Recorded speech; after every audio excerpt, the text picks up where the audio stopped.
Long ago, in a peaceful village with dusty roads and mango trees lived a wise old woman named Grandma.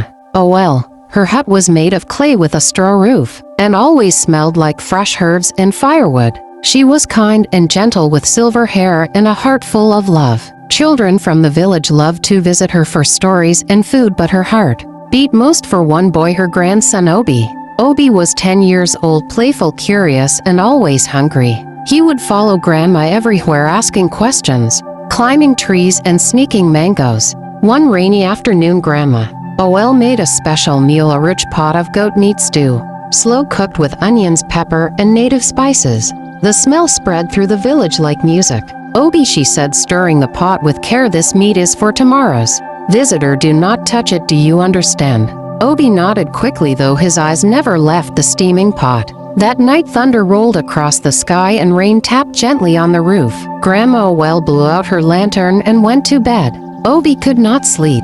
His nose kept remembering the smell of the meat. His stomach growled louder than the thunder. Quietly, he got up, tiptoed into the kitchen, and lifted the lid of the pot. Steam rushed out like a spirit. He whispered to himself, "Just one piece." He took one, then another, then another. Before he knew it, half the pot was gone. He wiped his mouth, covered the pot, and crept back into bed. The next morning, Grandma opened the pot and gasped. Her eyes widened. Her hands trembled. "Who ate my meat?" she asked softly. She called Obi.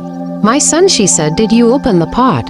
Obi blinked, shook his head quickly. "No, Grandma, maybe it was a cat." Her heart broke, not from the missing meat, but from the lie. She did not shout. She did not beat him. Instead, she called all the children in the village and made them sit outside her hut. She brought a small stool, a cloth nail, and an old wooden spoon. "I will press this nail on each child," she said. "If you are innocent, it will not hurt." One by one, she gently pressed the blunt nail on each child's shirt. They all stayed quiet until she reached Obi. As the nail touched his chest, Obi screamed, "Oh, Grandma, I did it. I took the meat. I am sorry. I am sorry." A long silence followed. Tears filled Grandma Ovel's eyes. She pulled Obi close and held him. "My child," she whispered, "I am not angry because of the meat.